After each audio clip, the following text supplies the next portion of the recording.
മുസ്ലിം പള്ളിയിൽ പോലീസുകാർ ബൂട്ടിട്ട് കയറിയത് ശരിയായോ? എടാ മോനെ, പോലീസുകാർക്ക് ഒതു കൊടുക്കാൻ സംസം വെള്ളം കിട്ടിയില്ലടാ, അതുകൊണ്ടാണ് അവർ ഒതു കൊടുക്കാതെ ബൂട്ടിട്ട് ചാടി പള്ളിയിൽ കയറിയത്. എടാ, പള്ളി എന്തിനുള്ളതാടാ? 10,000-കണക്കിന് പള്ളികൾ കേരളത്തിൽ. ഏതെങ്കിലും പള്ളിയിൽ പോലീസുകാർ ബൂട്ടിട്ട് കയറുന്നുണ്ടോ? ആരാധനകൾ തടസ്സപ്പെടുത്തുന്നുണ്ടോ? എന്തെങ്കിലും ഒരു ഉപദ്രവം പോലീസുകാരുടെ പക്ഷത്ത് ഇല്ല. എന്തുകൊണ്ടാണ്? പള്ളികളൊക്കെ സുഹൃതങ്ങൾ ചെയ്യാനുണ്ട്, സൽക്കർമ്മങ്ങൾ ചെയ്യാനുള്ള സ്ഥലമാണ്. അവരവിടെ ഒന്ന് എത്തിപ്പോലും അവർ നോക്കാറില്ല. പക്ഷെ നിന്റെ പള്ളിയിൽ പോലീസുകാർ ബൂട്ടിട്ട് കയറാനുള്ള കാരണം എന്താ? ആരാധനകൾ നിർവഹിക്കേണ്ട, ആരാധനയാൽ അല്ലെങ്കിൽ വിശ്വാസത്താൽ ഒരു മനുഷ്യൻ ഉണ്ടാകേണ്ടത് അവൻ സമാധാനകാംക്ഷിയാണ്. അവിടെ നീ പരസ്പരം കൊല വിളിക്കുകയും കോളറിന് പിടിക്കുകയും ആക്രോശിക്കുകയും അക്രമം നടത്തുകയും ചെയ്യുമ്പോൾ പോലീസുകാർ ഊതെടുത്തോണ്ട് വരണം, അവർ ബൂട്ട് ഊരിയിട്ട് പള്ളിയിൽ കയറണം. എടാ മോനെ, ഞാൻ സേവനം ചെയ്യുന്ന ഈ പള്ളിയിൽ പോലീസുകാർ വന്നിട്ടുണ്ട്. അത് ക്രമസമാധാനം പുനഃസ്ഥാപിക്കാൻ വന്നതല്ല. ഇവിടെ ഉള്ളൊരു മനുഷ്യൻ കുഴഞ്ഞു വീണ് മരണപ്പെട്ടപ്പോൾ അനുബന്ധമായ വിവരങ്ങൾ അറിയാൻ വേണ്ടി പോലീസുകാർ വന്ന് ബൂട്ടഴിക്കുന്നു, കാല് കഴുകുന്നു. അവർ വളരെ ഭക്തിയാദരപൂർവ്വം പള്ളിയിൽ വരുന്നു, കാര്യങ്ങൾ ചോദിക്കുന്നു, ബഹുമാനാദരപൂർവ്വം സംസാരിച്ച് മടങ്ങിപ്പോകുന്നു. ആദരിക്കപ്പെടുന്ന കാര്യങ്ങൾ ചെയ്യുമ്പോൾ, നടക്കുമ്പോൾ ആദരവ് കിട്ടും. നീ തല്ലുണ്ടാക്കിയിട്ട് നിന്നെ ബഹുമാനിക്കണമെന്ന് പറഞ്ഞാൽ മേപ്പള്ളി കുറ്റി പോയി പറഞ്ഞാൽ മതി. നീ അവരെ കയ്യിൽ ലാത്തി കൊടുത്തിരിക്കുന്നത് എന്താണെന്നറിയോ?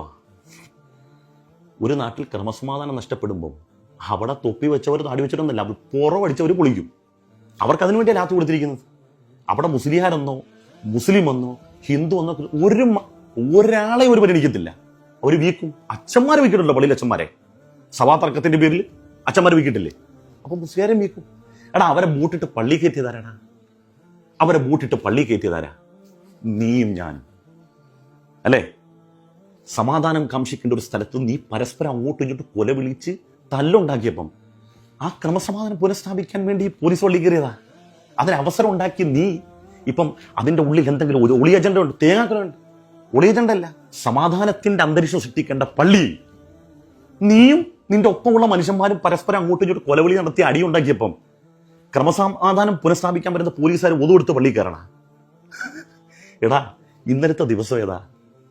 റഹ്മത്തുൽ ആലമീനായ അഷ്റഫുൽ ഖൽഖ് സല്ലല്ലാഹു അലൈഹി വസല്ലമ തങ്ങൾ അവിടുത്തെ ജന്മം കൊണ്ട് അനുഗ്രഹീതമായ ദിവസം കേരളത്തിന്റെ അങ്ങാടികൾ മുഴുവനും ജാതി മത ഭേദമന്യേ മനുഷ്യർ പരസ്പരം ചേർന്ന് നിൽക്കുന്നു, കെട്ടിപ്പിടിക്കുന്നു, മധുര പലഹാരങ്ങൾ, മധുര പാനീയങ്ങൾ വിതരണം ചെയ്യുന്നു. ഇത് കണ്ട് കേരളീയ മലയാളി മനസ്സ് അതിങ്ങനെ കുളിരണിഞ്ഞിട്ട് കണ്ണിൽ നിന്ന് സന്തോഷ കണ്ണീരിങ്ങനെ ബാഷ്പങ്ങൾ പൊഴിയാണ്. ഈ ദിവസം നീ എന്ത് ചെയ്തു? നീ നാലിച്ച അങ്ങാടികൾ മനുഷ്യർ ചെതറിക്കിടക്കുന്ന സ്ഥലം. ആ സ്ഥലത്ത് എല്ലാ മതസ്ഥരും മുഹമ്മദ് നബി സല്ലല്ലാഹു അലൈഹി വസല്ലം തങ്ങൾക്ക് വേണ്ടി ഒരുമിച്ച് കൂടിയപ്പോൾ മുഹമ്മദ് നബിയുടെ അനുയായിയെ നീ എന്ത് ചെയ്തു?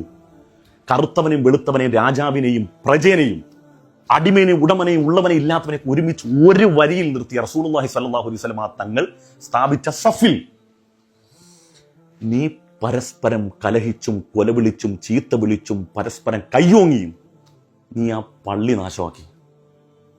പോലീസുകാരെ കൊണ്ട് ബൂട്ടിട്ട് ഒരു മുസൽമാൻ പള്ളിയിലേക്ക് കയറുമ്പം 4-5 വെട്ട കാല് ഉരതിയിട്ട് പിന്നെ എന്തെങ്കിലും ഒരു പുള്ളിക്കുത്തുണ്ടോ എന്ന് നോക്കിയിട്ട് കഴുകി വൃത്തിയാക്കുന്ന കാല്, ആ കാല് വൃത്തിയാക്കി പള്ളിയിൽ കയറുന്ന സംശുദ്ധമായ സ്ഥലത്തേക്ക് സംശുദ്ധമായ കാലുമായി കയറാൻ ശ്രമിക്കുന്ന ഒരു മുസൽമാൻ, അവിടെ ഒരു പോലീസുകാരൻ ബൂട്ടിട്ട് കയറിയിട്ടുണ്ടെങ്കിൽ അതിന് അവസരമൊരുക്കിയ നീയല്ലടാ. നിന്റെയൊക്കെ കൂട്ടത്തിൽ ലൂത്ത് നബി അലൈഹി സ്വലാം തന്റെ സമൂഹത്തോട് ചോദിച്ച പോലെ വിവരമുള്ള വിവേകമുള്ള ഒരുത്തനെങ്കിലും നിന്റെയൊക്കെ കൂട്ടത്തിലുണ്ടോന്ന് ലൂത്ത് നബി ചോദിച്ചില്ലേ? ആ ചോദ്യം നിങ്ങൾക്ക് പ്രസക്തമാണ്. എത്ര കാലമായടാ ഈ വൃത്തികെട്ട പണി തുടങ്ങിയത്? അവസാനിപ്പിക്കാറായില്ലേ? ജനത മാറിയില്ലേ? സമൂഹം മാറിയില്ലേ? ചിന്ത മാറിയില്ലേ? നീയൊക്കെ എന്നാ നന്നാകുന്നത്? ഒരു പള്ളിയും 9,000 ഗ്രൂപ്പുകളും. അവിടെ മനുഷ്യൻ മടുത്തണം. ഇതൊക്കെ മനുഷ്യൻ മടുത്ത്, മനുഷ്യർ കുഴഞ്ഞ, ആർക്ക് താല്പര്യമില്ല. ഇന്ത്യൻ മുസൽമാന്റെ പ്രശ്നങ്ങൾ പ്രതിസന്ധികൾ എന്താണെന്ന് മനസ്സിലാക്കാതെ ഒരു മഹലിൽ തന്നെ 25 ഗ്രൂപ്പും 22 ചിന്തയും 25 ചിന്താധാരയും വഴികളും. എന്നിട്ട് ഒരു ഇമാമിനോടെ കൊണ്ടുവന്നാൽ ആ ഇമാമ് നമ്മുടെ ആദർശത്തിൽപ്പെട്ട ആളല്ലെങ്കിൽ പിറ്റേ ദിവസം പോലെ അവന്റെ തുടങ്ങും.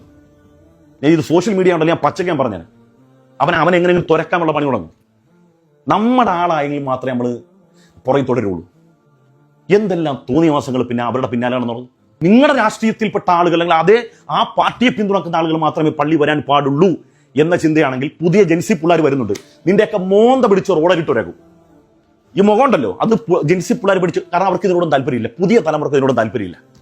നിങ്ങൾ എന്തെങ്കിലും തലയിൽ കൊണ്ട് നടന്നു, നിങ്ങൾക്ക് എന്തെങ്കിലും ആശയങ്ങൾ തലയിൽ കൊണ്ട് നടന്നു, പുതിയ ജനറേഷൻ നിങ്ങളുടെ ഊരക്ക് ചവിട്ടി നിങ്ങളെ പുറത്തുള്ളൂ. മനുഷ്യർ മടുത്തടാ. ഒരു പള്ളിയിൽ മനുഷ്യൻ പലതരക്കിലും പെട്ട് പല പ്രതിസന്ധികളും പ്രശ്നങ്ങളും പെട്ട മനുഷ്യർ ഒരു 5 മിനിറ്റ് വന്ന് ഇബാദത്ത് ചെയ്ത് പടച്ചവനോട് പ്രാർത്ഥിക്കാൻ വേണ്ടി സമാധാനം കാമിച്ചിട്ട് വരുന്ന മനുഷ്യന്മാരെ ഓരോ ആശയങ്ങൾ പറഞ്ഞ് 25,000 ഗ്രൂപ്പാക്കിയിട്ട് അങ്ങോട്ട് പരസ്പരം നമ്മുടെ ആളല്ലാത്തവർ വന്നപ്പോൾ ശരിയാകത്തില്ല. ഇത് പുതിയ തലമുറ നിന്റെയൊക്കെ മുഖം റോഡിൽ ഉരക്കുന്ന ഒരു അവസ്ഥ വരും. ഇൻഷാ അല്ലാഹ് അത് കാണാം. അതുകൊണ്ട് വിവേകമുള്ള ആരെങ്കിലും ഒക്കെ ഉണ്ടെങ്കിൽ ഇത്തരം കക്ഷി രാഷ്ട്രീയങ്ങളിൽ നിന്നൊക്കെ നമ്മൾ മാറി നിന്നിട്ട് മനുഷ്യൻ എന്ന വികാരത്തിൽ ജീവിക്കുക. അതുകൊണ്ട് എല്ലാവരും ഒരുപോലെ കാണാനും എല്ലാവരും ഒന്നിച്ചു കൊണ്ടുപോകാനും ശ്രമിക്കേണ്ടത്. ഭിന്നതയുള്ള ഒരു സ്ഥലത്തും അള്ളാഹുവിന്റെ റഹ്മത്ത് ഇറങ്ങുന്നതിന് മാത്രമല്ല അതിനകത്ത് ബർക്കത്തുമില്ല. ആ നാടും ആ മഹലും നാശമാവും. സിൻഫാനു മിൻ ഉമ്മത്തി ഇദാ സ്വലഹ സ്വലഹ അന്നാസു കുല്ലുഹും അൽ ഉലമാ വൽ ഉമറാ. 2 വിഭാഗം ആളുകൾ ഒരു സ്ഥലത്ത് നന്നായാൽ ആ നാട്ടിലെ ജനങ്ങൾ നന്നാവും. ഒന്ന് ആലിമും ദീനിന്റെ കൈകാര്യകർത്താക്കളായ ഉമറാക്കൾ, കമ്മിറ്റിക്കാർ, അവർ നന്നായാൽ നാട് നന്നായി. അള്ളാഹു നന്നാക്കട്ടെ.